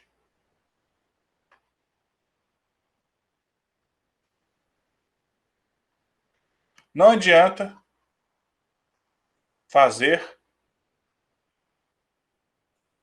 mais nada. Ou seja, você já perdeu muito. Aí se eu for tentar um método de controle, aí você vai ter um custo adicional, você não vai recuperar tanto, então você vai só aumentar os prejuízos. Então não adianta fazer nada, só sentar e chorar. Então a gente tem essas quatro alternativas aí, ó, menor que 2%, o nível de infestação não faz nada, entre 2 e 4 você fica mais atento, intensifica. Entre 4 e 20 você tenta controlar, e acima de 20 é só sentar, esperar e chorar as mágoas, o prejuízo já está lá. Se você for tentar combater, você vai ter esse gasto adicional do combate, que no final das contas não vai ser recuperado. E aqui o interessante, gente, é que aqui, ó, dentro dessa parte aqui de intensificar a amostragem, o que eu posso ter? Eu posso ter três alternativas também.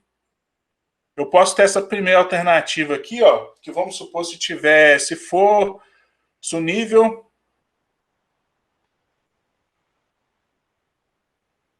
for menor do que 3 aqui, ó. Ou seja, ele vai ter entre 2 e 3. Se for menor do que 3, o que vai acontecer aqui? Eu vou intensificar a amostragem enquanto? De 4 em 4 dias. Então aqui eu vou repetir a amostragem aqui, ó.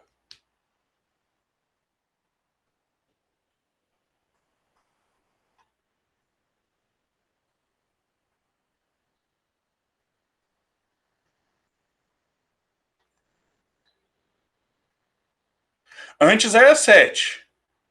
Aí aqui só observação aqui, né?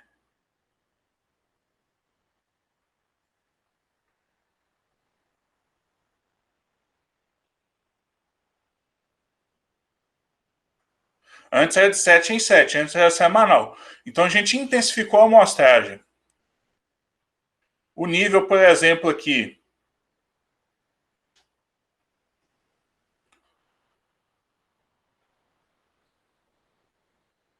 Vou colocar o menor igual aqui.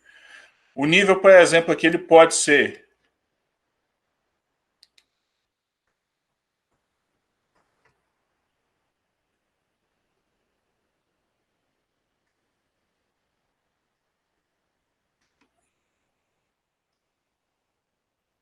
menor ou igual a 3,5.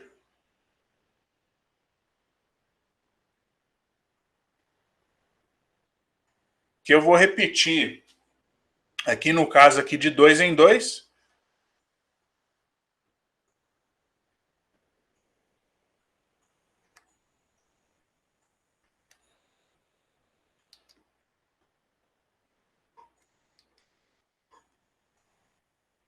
E eu tenho aqui uma terceira alternativa aqui, ó.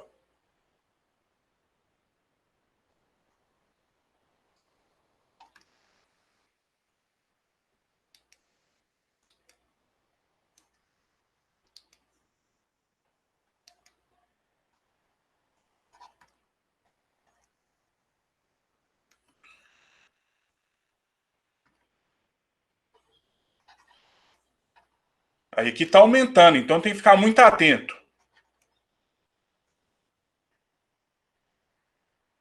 Eu vou ter que repetir todos os dias, porque eu identifico rapidamente, dá para me agir.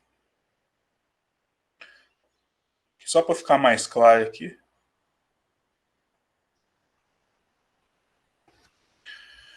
Então, não sei se vocês conseguiram compreender, mas aqui então, ó, aqui a gente tem 4 alternativas. E dentro de uma dessas alternativas, a gente tem outra condição aqui, ó. No caso aqui de intensificar a amostragem, a gente tem 3 alternativas diferentes.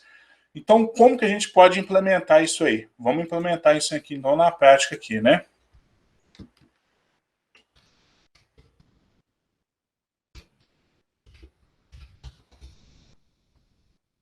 Condicional alinhado, que é um condicional dentro do outro. Eu vou colocar aqui um nível aqui só para me testar aqui. 1.5. Aí vou começar aqui a construir meu condicional aqui, ó. Nível menor ou igual a 2. Então vamos lá. If nível menor ou igual a 2. Aqui eu tenho um print aqui.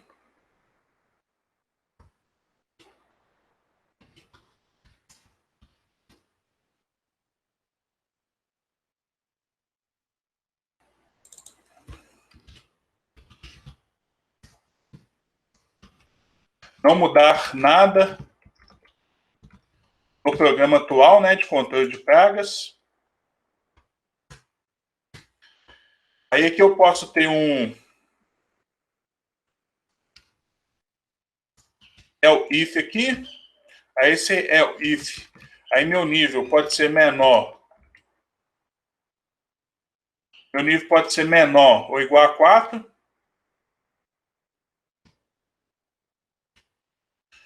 Eu posso fazer assim também, ó, para deixar mais claro ainda, ó.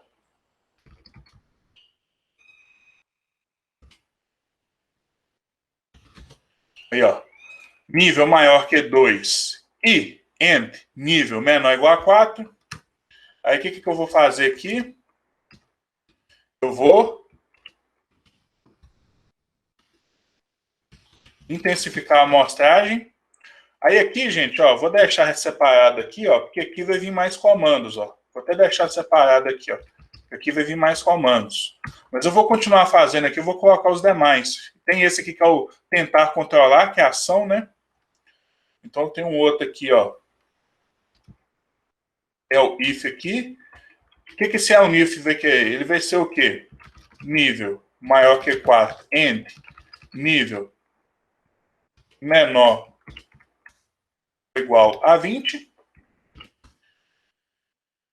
Aí esse aqui, vou colocar destacado aqui, ó. Ação. Fique esperto. Tentar controlar. Gustavo, Diga, Rebeca. faltou o sinal aí nesse último if nível 4. Se vai ser igual, se vai ser menor. Ah, verdade. Obrigado. Esse aqui então vai ser maior, né? Beleza. Menor igual a 4, o próximo é maior igual a 4. Então cheguei na minha última alternativa aqui agora, aqui, ó. Aí eu posso colocar um if para deixar claro, mas eu posso colocar só um else, já é suficiente.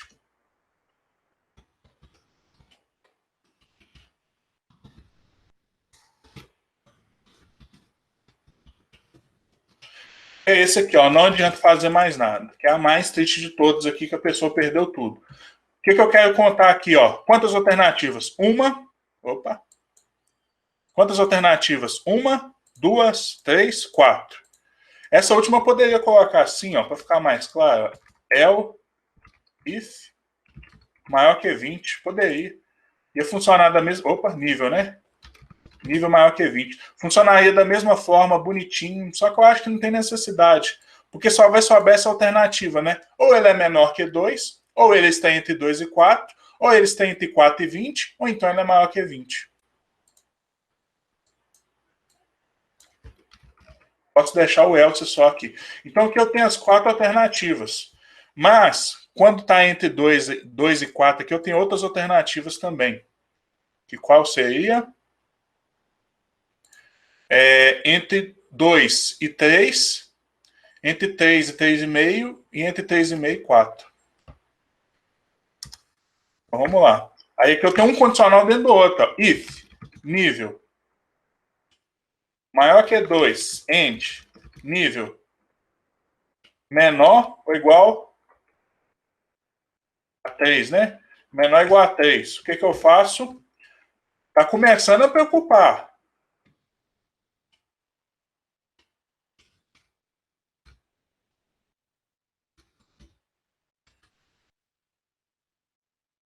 Então aqui, ó, se antes era de 7 em 7 dias, agora é repetir de 4 em 4 dias.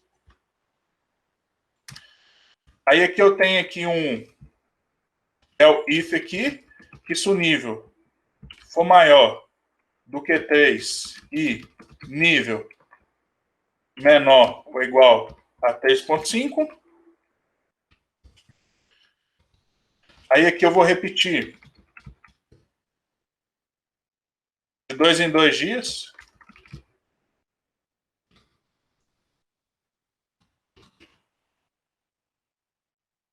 Repetir de 2 em 2 dias. E aqui eu tenho um terceiro, né? Que ele só vai poder ser o quê? Ah, quer deixar esse aqui? Eu acho que vale a pena deixar mais claro. Pode deixar mais claro, então. Mas só tem só ele, né? Ele vai ter que ser maior que 3,5. And nível menor que 4. Porque ele, se for maior que 4, ele nem cai aqui dentro, né? Ele já vem direto para esse aqui, ó. Aí esse aqui eu vou ter em nível de atenção máximo. Não vou entrar com medida de ações. Não vou entrar com medida de ações, mas vou intensificar aqui a amostragem. Aí para ficar mais bacana aqui, ó, eu posso até colocar isso aqui dentro de uma função também. F. Vou chamar aqui de controle, né? Aqui vem entrar um nível aqui. Eu vou colocar os 2 pontos que começam a função. Vou selecionar tudo aqui e vou apertar o Tab, que ele dá ele já indenta tudo de uma vez, com tudo selecionado. Essa função não retorna nada. Ela só vai imprimir na tela, né? Então agora aqui a gente pode trabalhar aqui, ó. Vamos ver aqui, ó, controle. Controle igual, vamos começar com e-mail, vou até apagar isso aqui, ó. Vamos começar com e-mail.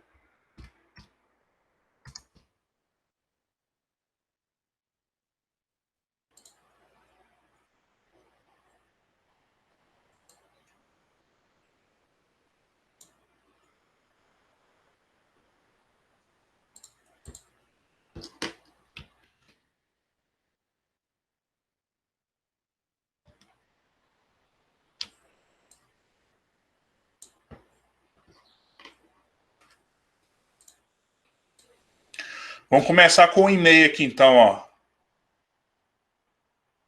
Nível é igual a um e-mail. Então, vamos começar. Nível é menor ou igual a 2? Opa, verdadeiro isso aqui, ó. Se é verdadeiro, gente, ele já vai imprimir na tela isso aqui, ele já nem avalia os demais, Tá? Pronto, verdadeiro, vai retornar isso. Vamos ver se vai ser isso mesmo? 1,5. Olha lá, ó. Não mudar o programa atual.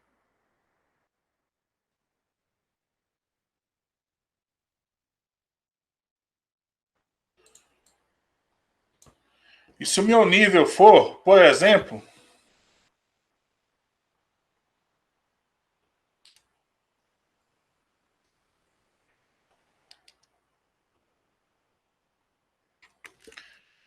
nível é igual a 2,5. Então vamos lá.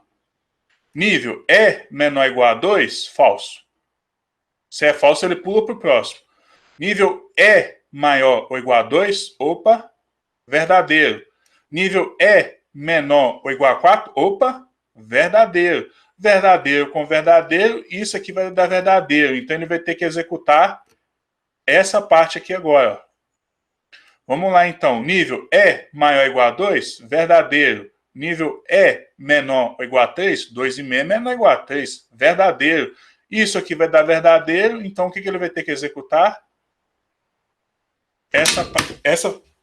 Essa parte aqui.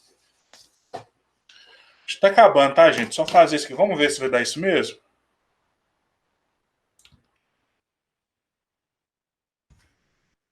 Dois ponto cinco, né?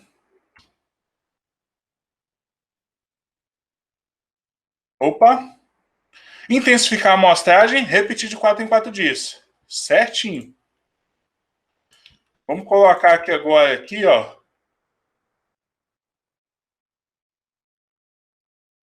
Três ponto um. Vamos ver aqui como é que vai ficar aqui.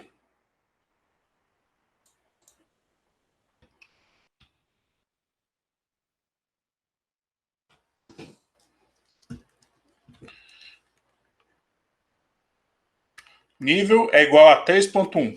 O que eu estou fazendo aqui, gente, é uma triagem. Quando a gente chegar em repetição, a gente vai usar isso com muita frequência, que é fazer o caminho completo do algoritmo, da linguagem de programação. Então, aqui 3.1 é menor ou igual a 2? Falso. Falso. 3.1 é maior ou igual a 2? Verdadeiro.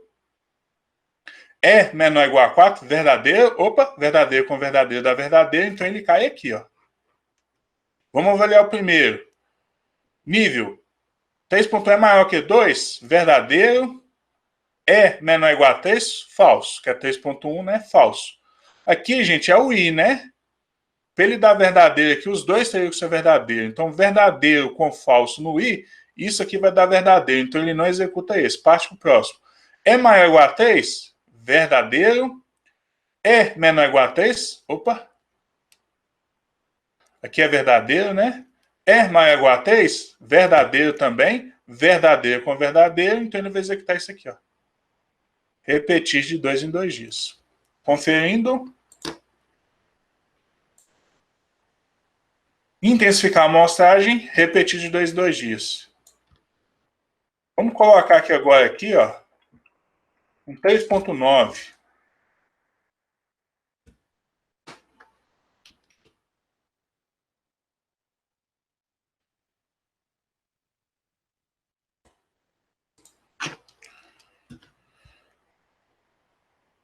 Então, agora aqui o nível aqui é igual a 3.9. Vamos lá. 3.9 é menor do que 2? Falso. 3.9 é maior do que 2? Verdadeiro. 3.9 é menor ou igual a 4? Verdadeiro. Verdadeiro com verdadeiro dá verdadeiro. Então, ele vai executar isso aqui. 3.9 é maior que 2? Verdadeiro. É menor ou igual a 3? Falso. Então, isso aqui vai dar falso no final, né? Porque tem um i aqui, ó. É maior do que 3? Verdadeiro. É menor ou igual a 3.5? Falso. Verdadeiro com falso, aqui vai dar falso, então ele não executa esse. O próximo aqui, né? 3.9 é maior do que 3,5? Verdadeiro. E é menor do que 4? Opa, verdadeiro. Verdadeiro com verdadeiro dá verdadeiro. E ele vai executar essa parte aqui, ó. repetir todos os dias. Vamos conferir se é isso mesmo? Intensificar a amostragem, repetir todos os dias. Vamos para o próximo aqui, então. Aqui, por exemplo, 5.2, nível igual a 5.2.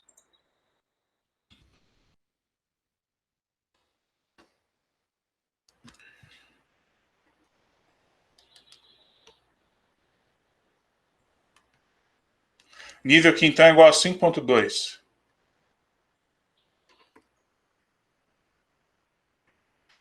(5.2) é menor do que 2? Não.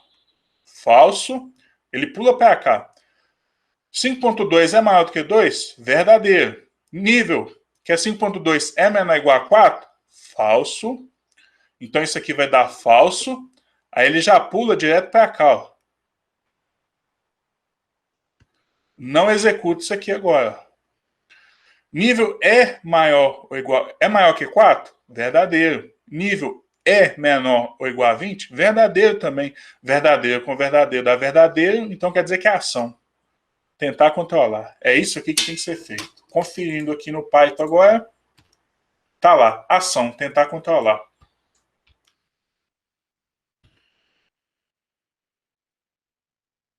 Então, vamos para o último aqui, teste aqui. Então, 27.7.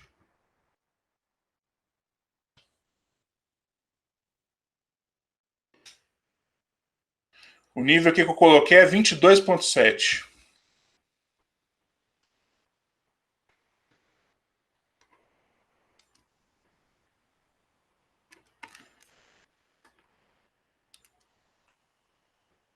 Nível é igual a 22.7. Então, vamos lá. 22.7 é menor ou igual a 2? Falso. É maior do que 2? Verdadeiro. É menor ou igual a 4? Falso. Verdadeiro com falso no end, isso aqui vai dar falso. Então, ele não executa isso aqui e parte aqui para baixo. Aí ele pergunta aqui, ó, é maior que 4? 22.7 é maior que 4. Então, verdadeiro. E é menor ou igual a 20? Falso. Verdadeiro com falso no end, isso aqui vai dar falso. Então, ele pula para o próximo. Então, só pode ser esse aqui, ó. Não adianta fazer mais nada. Tá? Chegou num nível aí de infestação aí que se você for investir em controle, você vai só aumentar os custos e não vai conseguir recuperar, não vai ter retorno. Então tá aí, ó, não adianta fazer mais nada. Salvando aqui. Beleza, gente? Então, assim, esse aí seria o condicional alinhado, que é basicamente um condicional dentro do outro. Repare, eu poderia combinar todas essas questões utilizando o operador lógico. Eu poderia colocar isso aqui, combinar tudo isso aqui, tudo com operador lógico, sem precisar colocar um condicional dentro do outro. Só que às vezes fica mais claro, fica até mais fácil de entender. Então eu separei ele, tem a parte de intensificar a amostragem que eu separei num bloco específico para ele. Então ali vai ter um bloco específico ali, ó, de intensificar a amostragem. Aí dentro desse de intensificar a amostragem, eu vou lá e tenho os diferentes níveis que eu posso intensificar. Então, assim, fica mais organizado, né? Então, eu tenho esse bloco que faz parte aqui da intensificação. Dentro da intensificação, eu tenho 3 alternativas, que é de 4 em 4, 2 em 2, todos os dias. Então, esse seria um condicional aninhado, que é basicamente um condicional dentro do outro. Fazer dessa forma torna a sua programação mais clara, mais fácil de ser entendido. Pessoal, desculpe ter extrapolado o tempo. Finalizando a aula aqui. Obrigado pela atenção. Semana que vem a gente vai entrar nos processos de repetição. E fiquem atentos ao exercício, que vai ter um exercício muito bacana, que é identificar qual que é o método que a gente vai adotar para recuperar uma área degradada, de acordo com as características do local. Então, eu vou dar as características, aí vocês vão construir uma série de condicionais, vai ser bem bacana, que vai ter vários condicionais dentro do outro, e vai dar para exercitar bastante isso aqui, inclusive todas as operações condicionais como um todo. Não deixem de fazer também o exercício da semana passada, que eu vou corrigir tudo na quarta-feira que vem. Já vou encerrar aqui a gravação para não ficar tão longa, mas vocês podem ficar à vontade para fazer perguntas.